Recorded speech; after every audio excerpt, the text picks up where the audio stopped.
Welcome everybody, good evening. It's nice to have you here, and please God, this evening we'll be able to learn without interruption, which of course would be a good thing. As much as possible, if you would like to share, ask or comment, please try and use the chat as much as you can, although if you'd like to unmute, we can always tolerate that, as long as it doesn't become too disruptive, because not everybody can follow. So last week, Hashem in His infinite wisdom decided that just when we were starting to get warmed up, we'd get cut out. The wonders of technology. Technology is beautiful when it works, and it's devastating when it doesn't. So, last week was one of those times that not everything worked exactly as it should have. So for that reason, I'm going to go back to the story that I started to tell you last week, and that will be our starting point for this evening. Just bear in mind, just to contextualize, we're not yet learning Tanya. All we're learning so far is how did Tanya come about, and what is the intention of Tanya, and what's the direction that we should take while we learn this book. And I want to invite you that over the next few weeks, as we round off this introduction, spread the word, because once we start reading the actual Tanya itself, the more people who you can get to come along and join, I guarantee you they will thank you for it. It is the most incredible approach. It's life-changing information. So really try and include people to join us. Also, we'd just like to note that this evening and tomorrow are special days on the Chabad calendar. Tonight is the 9th of Kislev. Tomorrow evening will be the 10th of Kislev. The 9th of Kislev is the birthday and yortzeit of Rabbi Dov Ber, the son of the Alter Rebbe, who took much of his teaching and expanded on it, so that we actually, much of what we will learn will be from his insight, and the insight that was derived from the various students and rebbes that followed. So it's his birthday and yortzeit tonight and tomorrow, and then tomorrow evening and the following day is the 10th of Kislev, which marks the miraculous release of that same Mittler Rebbe from Russian prison, which is not just about a personal story of an individual who was in prison and was released, but more importantly is a story of the ongoing passing of the baton of these teachings that are contained in Tanya and that we're going to share together. So last week's story was a story of a man who was a simple Jew. He was involved in education. He was involved in teaching the young children within the town of Lyozhna, which was the Alter Rebbe's town. But he was a poor man, and so as a result, he lived on the outskirts of town. His wife helped to support him.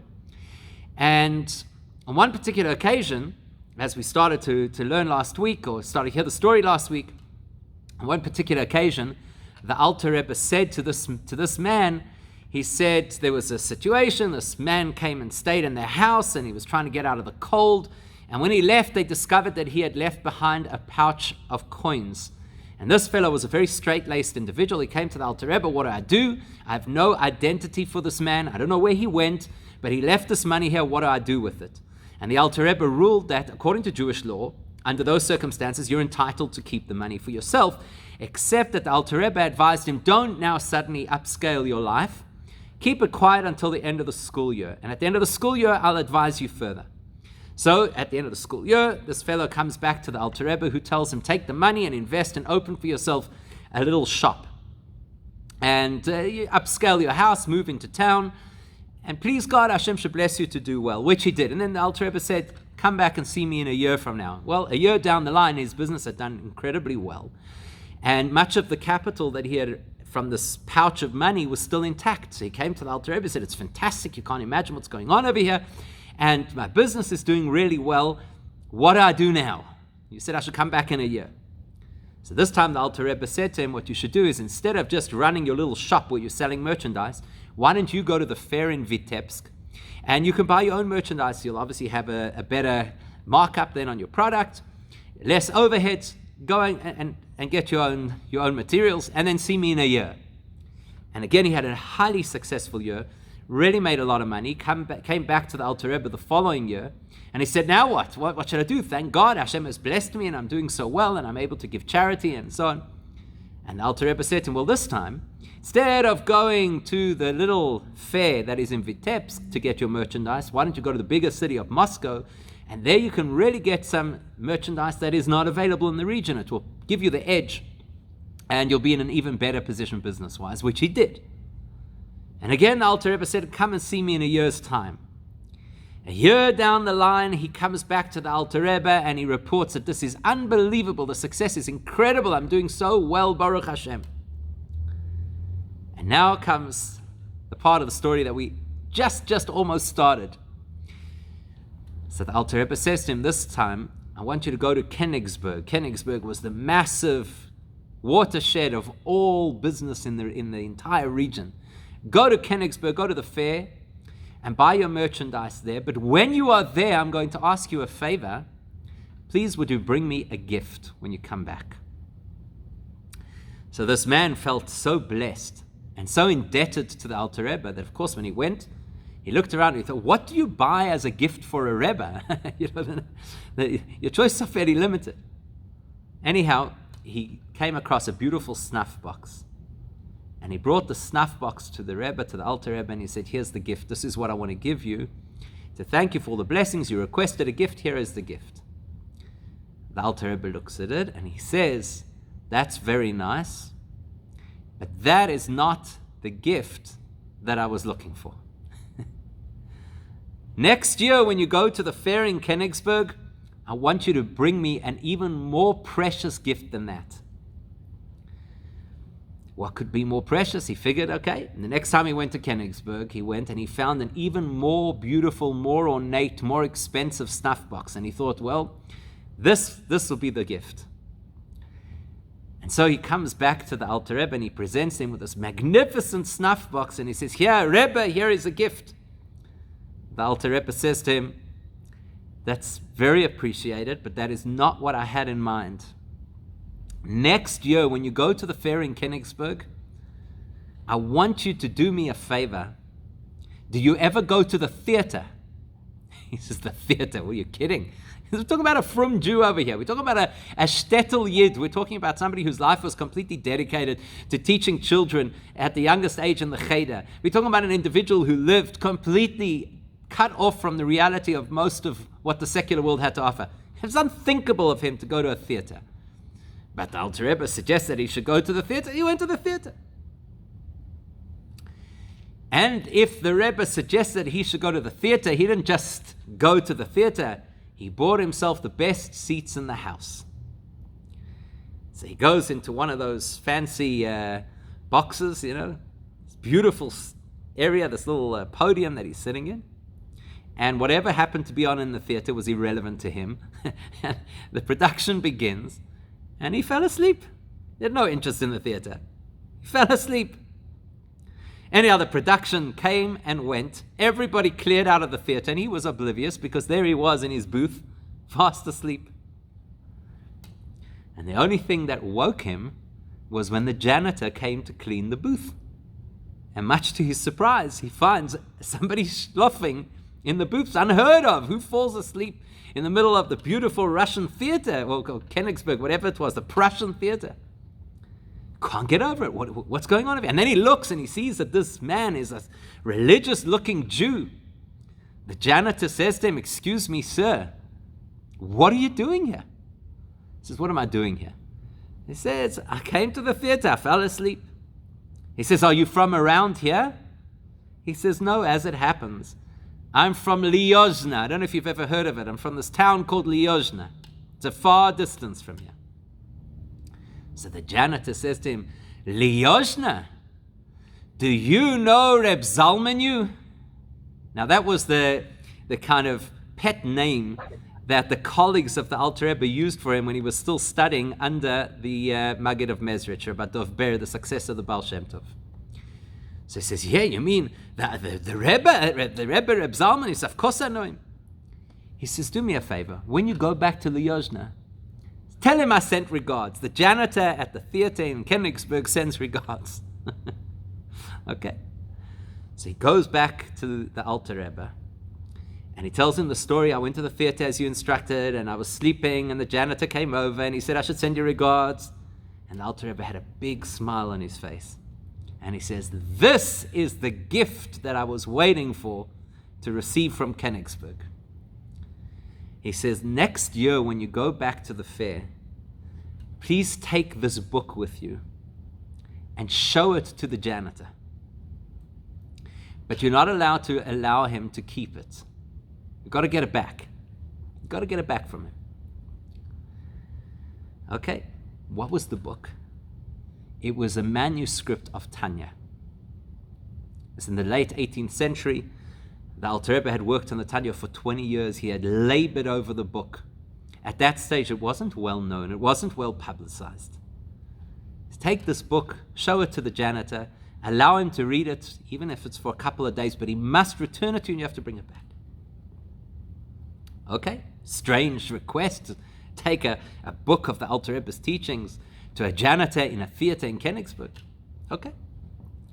So he takes the manuscripts and he goes back to Königsberg and he sits there in the theater and he waits for the janitor and he gives him the book and he says, this is from the Rebbe, Reb Shneir Zalman. The man starts to leaf through it and he says, would it be possible for me to keep this for a period of time? I have to read through it properly. He says, of course, the Alter Rebbe said, you can read it with absolute pleasure. One condition, you have to return it to me. You're not allowed to keep the manuscript. So they make up, they'll meet a day or two later, whatever, in the theater. Comes the time that they had agreed on, and this fellow arrives over there, and he is, like we say in Yiddish, Harois von Kalim, you know what I mean? He's out of his mind. He says, I cannot believe this.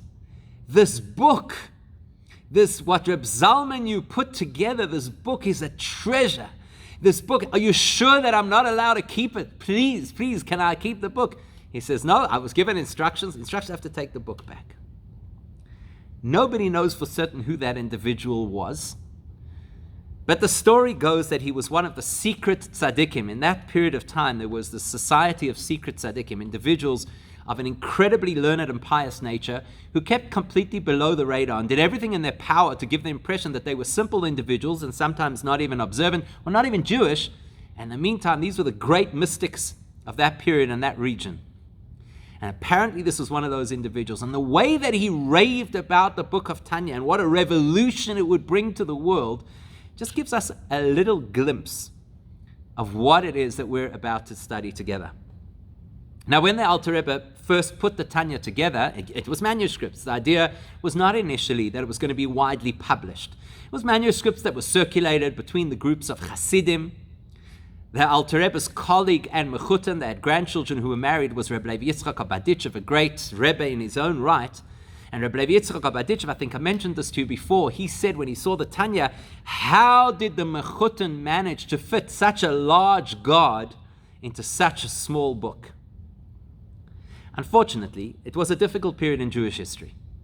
Difficult for a number of reasons, not least of which was the discord within the Jewish community and the pushback from sectors of the frum world against the Hasidic world.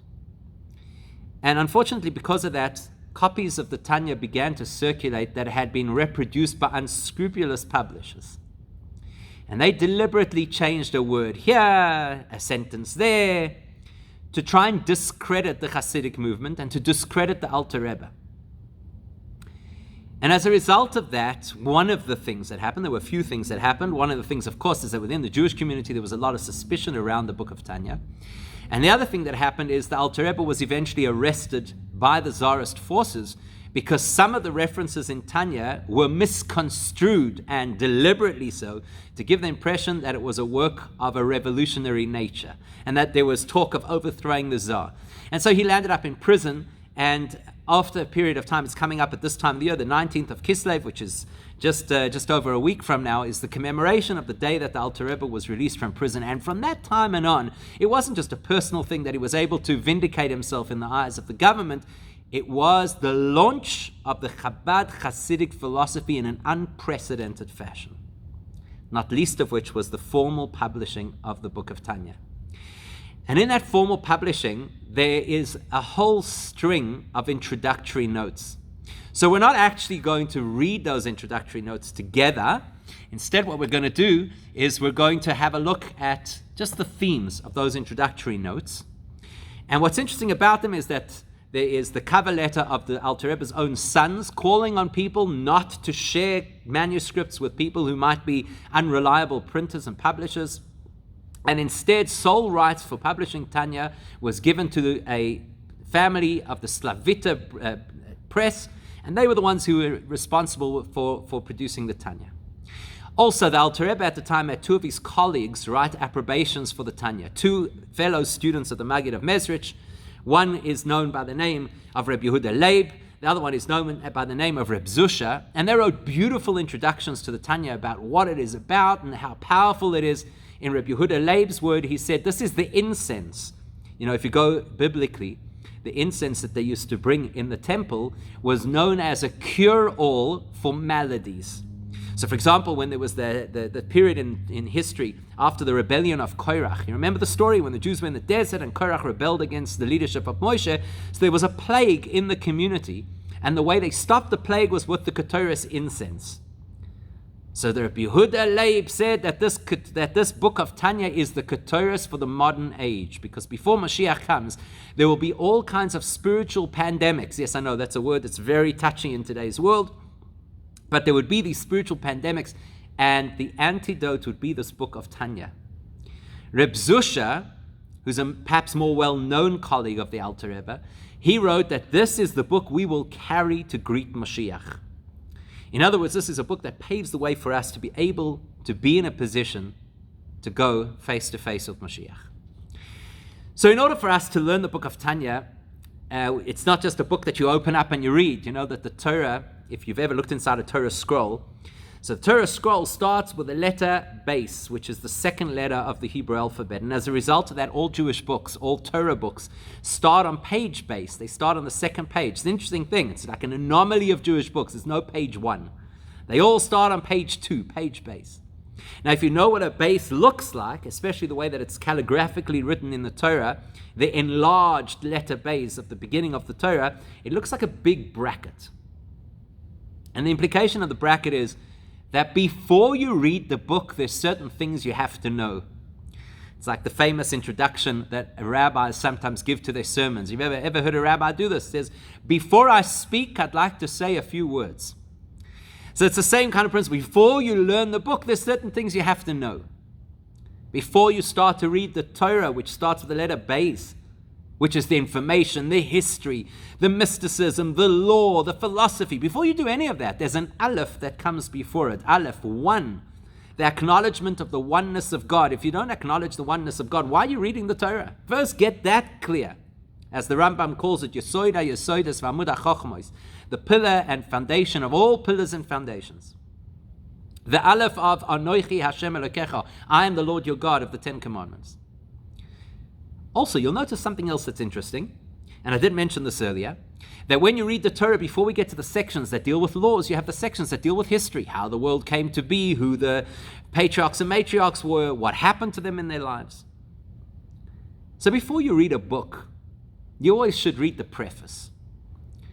And I feel like a little bit of a hypocrite doing that, because the very first thing I do when I get a book is skip the preface. Who needs it? Let's get straight down to the meat and bones, you know. If you wanted me to read it, you would have made it part of the book. But in this particular case, the preface that the Alter Rebbe writes, although we're not going to learn it verbatim together, but the preface is fascinating. Because it's the introduction to a book like no other introduction to the book. First of all, he says it's Hakdamas HaMelaket. That's already interesting. Hakdamas HaMelaket means the introduction of the compiler, not the author. The approach that the Alter Rebbe takes to this book is, it's not my innovation. I've collated information and created a tapestry out of it that perhaps nobody else has constructed before. But this unique tapestry will open your eyes to a whole different experience of learning, of growth, of who you are, and more importantly, who you could become. There's a book called the Hayoim Yoim. It's the first book that our Rebbe published in 1943. And the Hayoim Yoim is an entry for every single day of the Jewish calendar year with insights, customs, thoughts for the day, and so forth. And one of the anecdotes in the Hayoim Yoim says that the goal of Chassidus Chabad is to illustrate to a person how small the person is and how great they could become. Hakdamas HaMelaket. This is the introduction of the compiler. The compiler who's taking things that we already know from before, but assembling them in a particular fashion that we've never seen them that way before. Perhaps another way to look at it would be like this. Can you imagine, just imagine for a second, you went out and you decided that you wanted to buy a new appliance for your house. Like recently, somebody gave me a whole lecture. I don't know why they gave me the lecture. You know, the only time that I spend in the kitchen is trying to stay out of everybody's way. But somebody gave me a whole lecture about why you need to have an air fryer. Okay? Do you have an air fryer? I don't have an air fryer. I don't know what to do with an air fryer. Anyhow, so everybody said, you have to have an air fryer. Let's say you go out, okay, well, somebody influenced you that you need to have an air fryer, so you go and you buy the thing. And you stand there and you look. And you follow the instruction manual. And it tells you, assemble this piece, put this thing here, put that thing there, push this button, and it should start. You push the button and garnished. Nothing happens. It's a little bit like the story of apparently it's a true story, of the person who called technical support because his computer wouldn't turn on. So there's on the line with technical support, and he says to them, I don't know what to do, I'm staring at a blank screen. So they say to him, have you tried to reboot your computer? He says, yes. How do you reboot? You push this button. Yes, I did that. Try it again while we're on the line. Okay, push the reboot. Nothing happens. Nothing happens? No. Okay, do me a favor. Go to the back. Make sure that the cabling from the monitor is plugged into the computer. It's the old days before the laptops. He goes and he checks the thing. It's all plugged in. Okay, if that's the case, press Control, Alt, Delete and hold it down. Nothing. Hold the power button. Nothing. Do me a favor, go check if the computer is plugged into the wall. He goes and checks, the computer's plugged into the wall. Is the switch on at the outlet? Yes, the switch is on. So the guy at tech support is now beyond himself, can't understand what's wrong over here. He says, do me a favor, unplug the computer and plug it in to whatever the next closest plug is. What have you got in the next closest? I've got a lamp in the next. Okay, unplug the lamp, plug in the computer. Does it work? No. He says, do me a favor, plug the lamp back in and turn it on and tell me if it comes on. He says, obviously it's not going to come on. He says, what do you mean it's not going to come on? He says, there's a power outage in our area. So the tech support guy says, take the computer, put it back into the original packaging that you received it from, and drop it at our offices because you don't deserve to use it. You could sometimes have all the pieces of the puzzle, but there's no power. On the other hand, when you plug it in, when you turn it on, when you create that energy, all of those pieces look radically different. Now they're not pieces. Now it is this machine that works in harmony. When the Alter Rebbe tells us in his introduction to Tanya that he's a melakhet, that he's a compiler, that doesn't mean like some books that we know, a compendium, the Reader's Digest, you know, an article from here and a joke from there. Somebody did. It's not a cholent. Not a cholent of different ideas, you know, put into categories. Melakhet means to take diverse ideas that you've learnt before and that you've never realized are in any way connected to each other. And to give you that bird's eye view, that now it suddenly becomes this magnificent piece of art. What previously looked like a whole lot of disparate little pieces of material or paint just comes together. What the book of Tanya, and by extension, the philosophy of Chabad Chassidic looks to do is that. We spend way too much of our lives and way too much of our Jewish experience identifying disparity. You have a different view to me. We both have a different view to the next person. There are things I want in my life. There are things you want in your life. And we're not on the same page, and there's conflict and there's tension between us. Or alternatively, I open up a Gemara and I complete an entire tractate of Gemara. And then I go and I tell my colleague who's also completed the same tractate of Gemara, I say, wow, amazing thing. I learned this piece of Gemara. And he says, really? Well, what about this question? And it becomes a sparring tournament. Who can upend the other person with a better question? Who's got the bigger kashya? Who's got the more angled Gemara thumb? And we start to think that the whole of Judaism is a whole lot of disparate concepts. We have a compartmentalized approach to Jewish law. We have a compartmentalized approach to Jewish spirituality. There are things that are very pragmatic about Judaism. There are things that are very esoteric about Judaism. And really, they have nothing at all to do with each other. If you happen to be legalistically minded, well, then that's the part of Judaism that you're going to get all excited about, and that's the part that you're going to focus on. And if you happen to be a more abstract, spiritually oriented person, then that's the part of Judaism that you'll interact with, and that's where you're going to go. Melakate, the purpose of Tanya, melakate, bring it all together. It's one Torah, from one God, to illustrate oneness, not only in the material, but oneness in us as people, both in terms of us as a nation and how we interact, and much more importantly, us within ourselves. Like that horrible cliche that people use, pull yourself towards yourself. To recognize the oneness within me, melakate. This is the part of me that pulls me together so I become an holistic, well-founded, solid, stable human being. So what does he write in his introduction? I suppose the worst thing you want to do if you're trying to market something, if you're trying to sell something, is to share the downsides with people. I mean, that's why honest salespeople don't do so well, right? How do most salespeople, this is the most unbelievable car you will ever use. It's light on fuel. It is very easy on the tires. It can go for me. They just ramp everything up. You know, any person who's selling something, the killer of all sales is honesty about the product. Rather just blow it out of all proportion.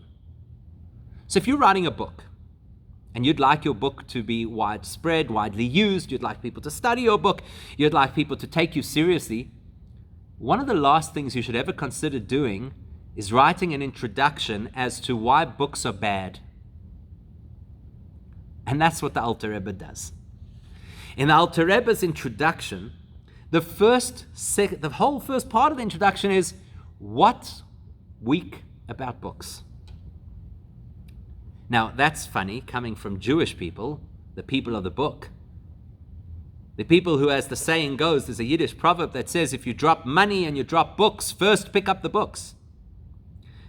I don't know if there's another nation on earth who kisses books, right? We're kissing books all the time. If you ever you go to every average shul and you open up the end of the Friday night service and there's lipstick marks. You think that happens in any other religion? I don't think so. We cherish books. We love books. Literacy is a high ideal of ours. So from the youngest age, we're already teaching children alphabet and how to read and the value of books and why. Comes the Alter Rebbe and says, books are an issue. Books are a problem. Okay, not all books. Some books are spectacular. I mean, take, for example, the dictionary, right? Nobody can fault the dictionary. It gives you exactly what you want. You want to know the definition of a word, you open it up in alphabetical order, you get the word, it tells you the definition, it even tells you how to pronounce it. That's great, you got the book. What more do you want? You want a book on how to run your kitchen on Shabbos, or how to run a kosher kitchen. Fantastic. You take the book, you look for the particular subject. What happens if I mistakenly stir the chicken soup with my dairy spoon? Boom. You look in that section, it tells you what to do. This is how you react to it, and this is how you relate to it. Finished. Nothing wrong with the book. But when it comes to books about character development, books about spiritual development, books about ethics, those books are tricky. They're very tricky. You know why? Well, for two reasons. There's a weakness in the book, and there's a weakness in the reader. The weakness in the book is, if you had to write a book on any subject, I don't know if you've ever dreamt of writing a book. I don't know what percentage of the population dreams of writing books. If you're going to write a book, you're going to write the book from your perspective. So if you're going to write a book, for example, on morality, you're going to write the book based on what you prioritize as the most important issues of morality. If you're going to write a book on values, You're going to write that book based on your experience of value. So either the things that you have always felt are highly important, or the things that you've come up against a wall and feel somebody needs to address this. So you'll always write the book from your perspective. And then the reader, so that's why it's a dual weakness. The weakness is that the writer writes from a perspective, and then the reader arrives and reads through a bias. It's a fascinating thing. Humans are fascinating in that regard. The capacity for human beings to filter out what they don't want to see, hear, or learn is phenomenal. You know, we always joke about it with our kids, right? That they have selective hearing. It's not only kids. We all have selective hearing. It's like have you ever watched like a couple go for marriage counseling? It's one of the most entertaining, not entertaining when they're in counseling. The most entertaining thing is when they come out of counseling. So they walk out, and the most common phrase, I'm sure of it, that couples use when they walk out of counseling is they both turn to each other and say, "You see? The marriage therapist said exactly what I've been telling you all these years." It's exactly the same thing that happens. Two people go to a lecture, and they walk out of the lecture. One person, the take-home from the lecture was one idea. For the next person, the take-home from the lecture is a completely different, maybe even opposing idea. It's the way we are. We don't see the world as cliched, I know. We don't see the world as it is. We see the world as we are.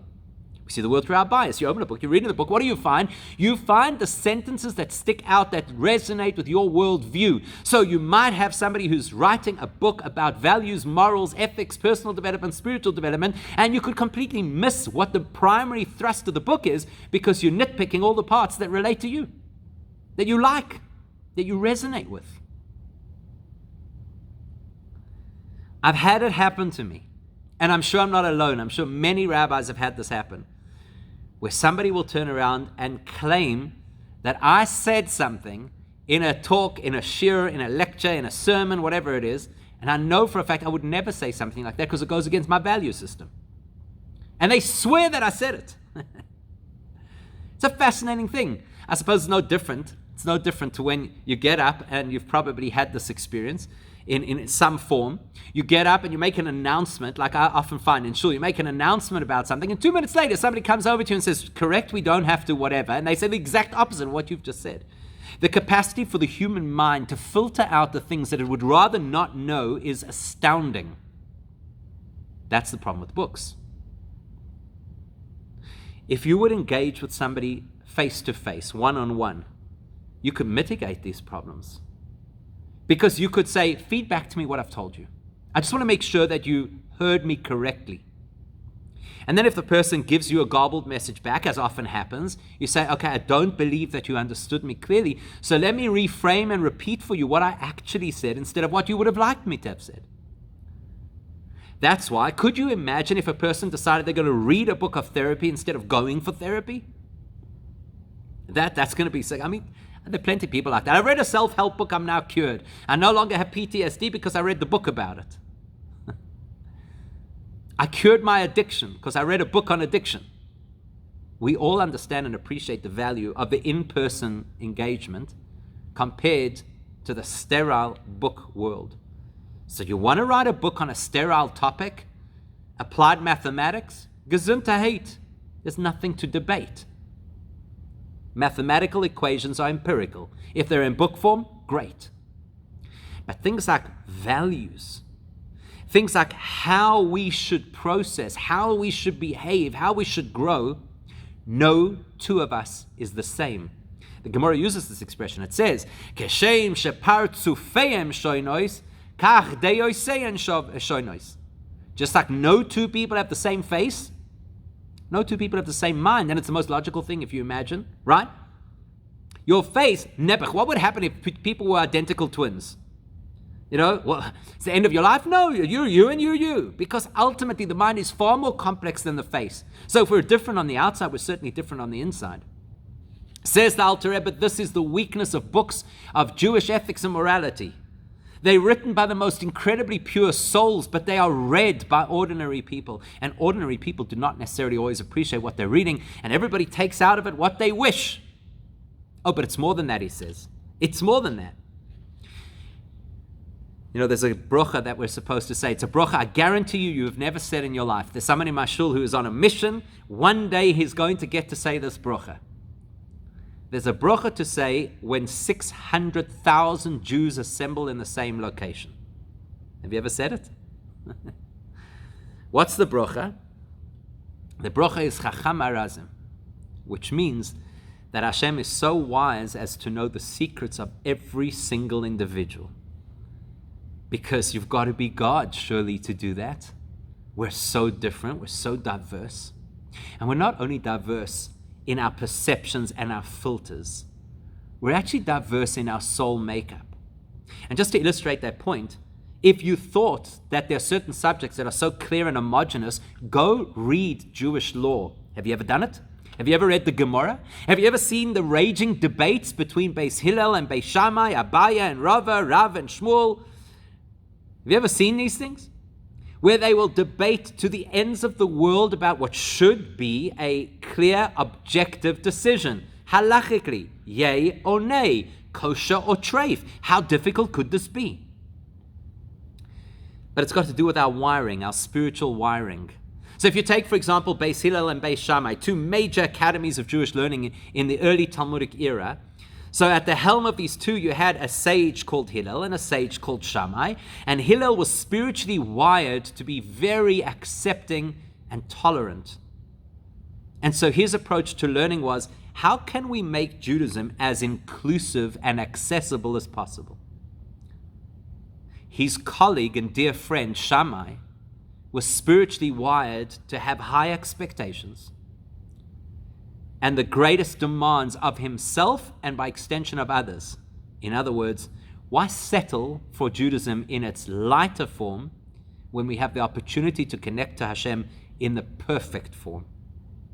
As individuals, they got on tremendously well, but their respective academies took completely different approaches to Judaism, where the one consistently looked for the lenient approach so more people could get on board and do what the Torah says, the school of Hillel. And the school of Shammai kept saying, but let's demand of people more. Let's push them. Let's create an expectation that they can aspire towards. And so they always ruled strictly. Now, if that's the spiritual wiring of people, and it affects how you could rule legally, how much more so could that spiritual wiring affect how you perceive the spirituality of Judaism, how you perceive personal growth? You'll have one approach that says the entire concept of getting people to grow spiritually is through warmth and love and drawing them in, Hillel approach. And the other school of thought will say the entire concept of spiritual development is be a taskmaster and push people to realize their potential. Says the Alter Rebbe, this is the problem with books. Certain books speak to certain crowds, other books speak to other crowds. It is near impossible to create an homogeneous book that could apply across the board. And then in the second part of his introduction, he says the following. But I am not talking to strangers here, he says. This book is not addressed to individuals I've never met. This book is not addressed to the generic audience. This book is directed to people I know. People I've spent intimate time with. People who over years and years have come into my room and shared their challenges and their struggles in their own spiritual development. And they're a broad group of people. What's fascinating about the Alter Rebbe's setup of teaching is that on the one hand, he had a group that was really simple, ordinary people, laborers, on the one hand. And they had one type of challenge or one set of challenges that was more common to them. The challenges of how do you remain committed to your Judaism under all the difficult circumstances that they found themselves in. How do you prioritize which part of your spirituality you should develop, etc. What do you do if you're not so literate, and so on. And then he also had his chadorim. The Alter Rebbe had a tiered study hall that he oversaw. And it was split into 4 tiers. Aleph, Beis, Gimel, Dalet. Aleph were the top students, Dalet were the weakest students. And then within those 4 tiers, there were 4 tiers. So there was the Aleph Aleph, the Beis Aleph, the Gimel Aleph, the Dalet Aleph, then there was the Aleph Beis, Basically, all in all, 16 different categories of student. The Daled Shebedaled, that means the entry-level student of the Alter Rebbe, was a scholar of note. In order to, listen to this, in order to enter that class, he had to be absolutely fluent in the Babylonian and Jerusalem Talmud, as well as all the classic halachic sources and the classic books of Jewish philosophy and mysticism. And then you got into the entry-level class. And then there were another 15 classes above that till you got to Aleph Sheba Aleph, which were people who themselves were tzaddikim, the most pious individuals of the generation. And he was listening to their issues and their problems and coaching them in the most intimate setting where people bared their souls and they shared what their real challenges were.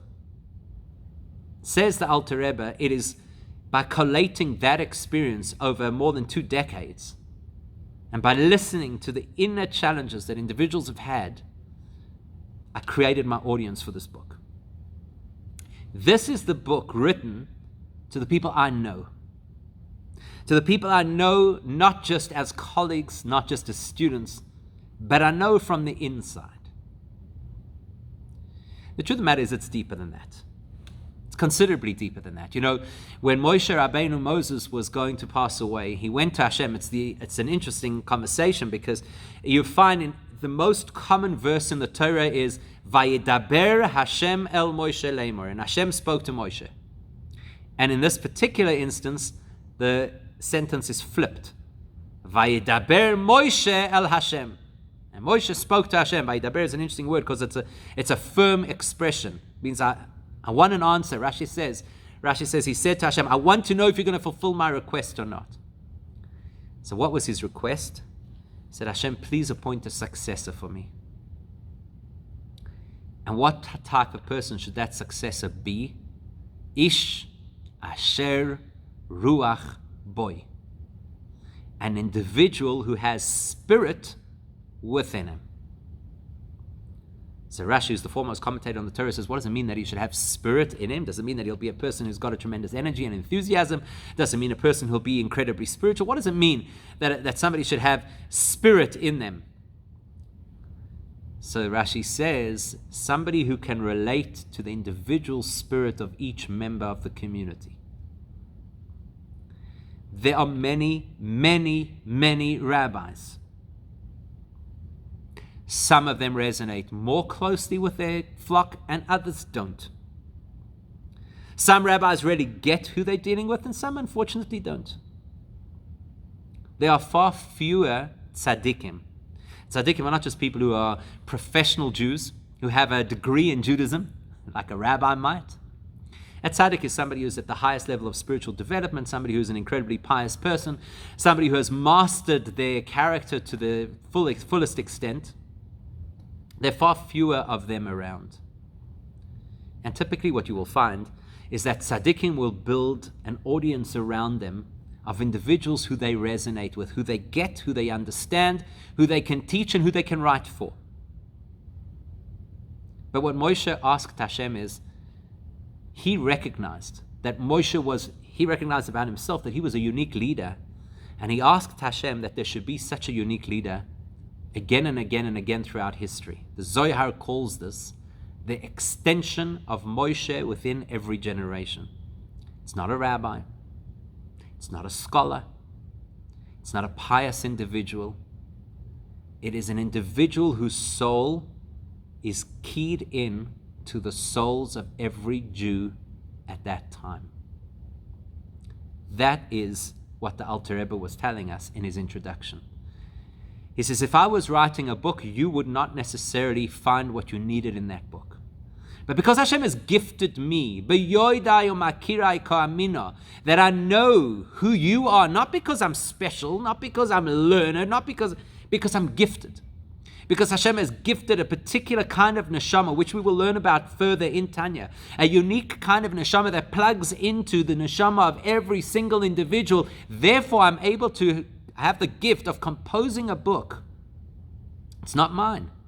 I'm a melakhet. I'm a compiler. I'm not an innovator. I'm not an author.